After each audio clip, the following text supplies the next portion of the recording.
שלום חברים שלי, שלום מפיעים שלי, אני מחזיק פה את פיפא 2016. פיפא 2016 יותר טוב מפיפא 2017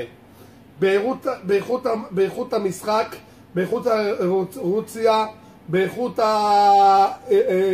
התמונה, יותר נוח, יותר ידידותי.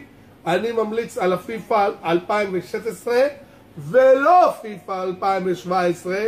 הוא יותר מורכב, יותר קשה לביצוע, לשחק איתו, ואני אומר שאני ממליץ על פיפא 2016. זאת למעשה, זה אותו משחק, זה אותו דבר, רק הם בחרו בליגה הגרמנית. איך קוראים לשחקן הזה? רייס. איך?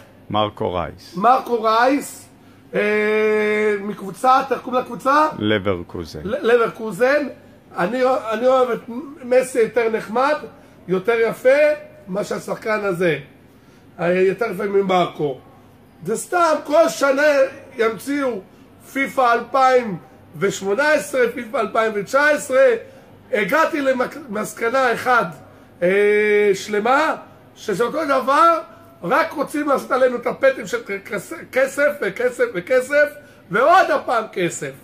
מה רע בפיפא 2011, פיפא 2010, פיפא 2009? זה אותו דבר, אין בזה שינוי, לא חידשו שום דבר הסינים. תודה רבה, חג שמח מפריק הרצליה, בחוק סוקולוב 26. תודה רבה.